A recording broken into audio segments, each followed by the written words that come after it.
Hey guys, so I ran Stratholme 100 times to check out my RNG and just see what kind of item value per hour I can make from this dungeon. So of course there's one prerequisite to this. I recommend unlocking the ability to get the Scourge Stones because that's where a lot of gold is going to come from. And I'll leave a link to another creator that made an amazing tutorial video on how to unlock them. I'll leave that link down in the description. So let me go ahead and show you the route I take, and then we'll get into the loot I made at the end. So if you notice when I'm running through here, I'm not making it a priority to pick up every single mob. That's because I run the entire dungeon, whereas some people, and make sure you get that rare spawn right there. He can spawn anywhere throughout here, but you want to kill him to get the Scourge Stone from him. But like I said, some people either run live side or dead side. I run the whole thing so I can capitalize on the Scourge Stones. And make sure you pause right here real quick for this boss that spawns in, get another stone from him. And if you do this right, it takes me about 6.5 to 7 minutes per run, which is great because you'll never hit lockout. So this is one of those farms you could just run indefinitely. And the reason I run both sides instead of just picking one is I want the righteous orbs from the living side, and then I want the Scourge Stones from the undead side. So I capitalize on it all, and I just do it all in one run. So these are the live side. These are the mobs that are going to drop the righteous orbs. Now, I don't recommend pulling all of them like I do with the undead, because they do this stupid charge attack that will bounce you all over the damn place and frustrate the hell out of you. So I just kill them where they stand and then move on. And I'd like to take a second to remind everybody to hit that subscribe button so you don't miss out on any future farms, and so you're entered in the 10 million gold giveaway. I've also made an in-game community and a Discord for people who want to do group farms and just share farming tips with each other. The link for both of those will be in the description below. So I just run back up in here. I'll run back to this last boss at the end of this corridor here. And when I get to him, this is where I'll stop and kill those undead that are chasing me down. So see, I'll just park right here and wait for them all to gather up and burn them all down. And there's some really nice high value transmog that can drop in this dungeon as well. And of course, the essence of undeath you get from these guys still sells really good. Of course, and the righteous stones, there's a reason I do the live side. The righteous stones are still going for over 300 gold a piece. So definitely want to get as many of those as you can. So once these guys are done, you'll run back out. So I've heard rumor that this guy drops some pretty high value blacksmithing plans. Of course, I've killed him hundreds of times and never gotten anything. I don't know if maybe it's one of those things where you have to have the profession or the plans won't drop. But I always kill him, just hoping I'll get lucky. So we're just going to continue running through, killing these guys, collecting as many righteous orbs as we can. And don't forget to go in these side rooms and kill the extra mobs that are in there. And when you kill this group, always turn and kill the two that try to run away right here. And then kill this boss. This boss has a guaranteed drop of a righteous orb every time. So always make sure you kill him. Then once you kill this guy, I sprint back to the other side. So you're basically going to run. You could kill these skeletons on your way through, but I'm trying to shave off as much time as I can to keep these runs as close to 6 minutes as possible. So I just run and leave them.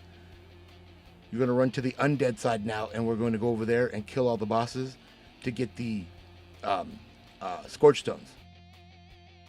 So you just sprint your way back all the way across. And I definitely recommend bringing a druid with a speed set and a couple charged file of alacrity with you. It's going to boost your speed up there. You're going to want to get these done as fast as possible. I mean, you don't have to do it in 6 minutes, but if you're wanting to optimize the gold value per hour, you want to try to get them as close to 6 minutes or under as you can. So when you come in here, I always kill that first boss right there to get his Scourge Stone. And now you're going to have to go kill these bosses at each one of these monoliths. So you're going to come in, you're going to go left, immediate left, and you're going to go up and kill this first boss. Now inside of each one of these monoliths will be 5 NPCs you have to kill. You have to do this at all of them in order to unlock the last boss. And you'll see a little shout message pop up on your screen when you've got them all killed. That way, if you're moving real quick, you can just tell if you've gotten them all. Because trust me, if you get all the way to the end and you missed one single NPC, you got to run all the way back and kill them. I've done it a bunch. It's annoying. And then we'll come in here and kill these ones. And I definitely recommend doing the dead side as well, because not only are you going to get the Scorch Stones, but you're also going to get a chance at the Death Charger's Reigns from the last boss. So if you don't have that mount yet, this farm's definitely a good way to come and get it. Chance at a good mount and a bunch of gold on top of it. So we're going to run up. We got another monolith right here. Kill this boss. Now you don't have to loot these bosses. So because they are bosses, you could technically just kill them and keep running, and they will actually mail you the loot from them. So they'll just mail you the Scorch Stones if you want. I just loot because it's second nature. It's just habit. So you run down here and see. Now if you've killed all of the NPCs, these gates will be open. If you've missed one, those gates will be closed. So you come in here and you got to kill all these big fat guys. So I just kill them real quick. And then once I kill them, I'll turn around and take out the big line of undead chasing me. Kill all these guys. And of course, they're going to silence and stun the hell out of you. It's just what they do. So once you get all them dead, you'll turn around and you'll kill the big fat boss. Well, after you loot, of course. Gotta loot. I mean, that's what we're here for. So you kill this guy, and then you'll immediately run over here, and there'll be a bunch of undead that spawn here. These guys don't have a loot table, but they got to be killed in order to get to the next phase. And be careful, because sometimes this gate will close on you and lock you in. Then you're stuck and you have to reset. So you'll kill these 4 that spawn right here, and then you'll go down and kill the last boss. And if you skipped those skeletons in the live phase, you'll probably be glitched and locked in combat. So you just clear aggro, which I'll show you how to do that. And I'll show you my talent build. I'll leave that linked in the description that has it spec'd this way. See, I'm trying to port and it says I'm in combat, but you can just use your incarn and then prowl and break combat. I'll leave the build down in the description for you. Well, I'm going to run it 99 more times, and then we'll come back and take a look at the loot.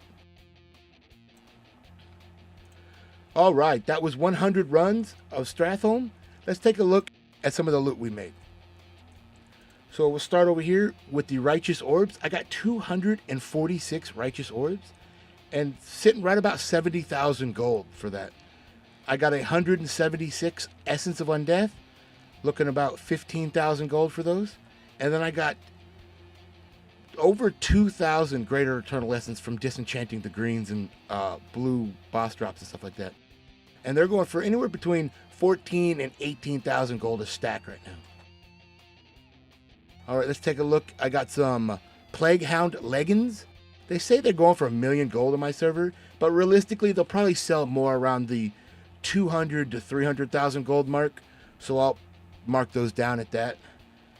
And then I got a Blood Razor, which is a world drop, unique item, going for about 30k. Pretty cool looking sword. Then we got a Gut Ripper, going for about 34,000 on my server. Just a little pig sticker. And then a Robes of Insight, going for about 50k. This is a world drop, hideous yellow.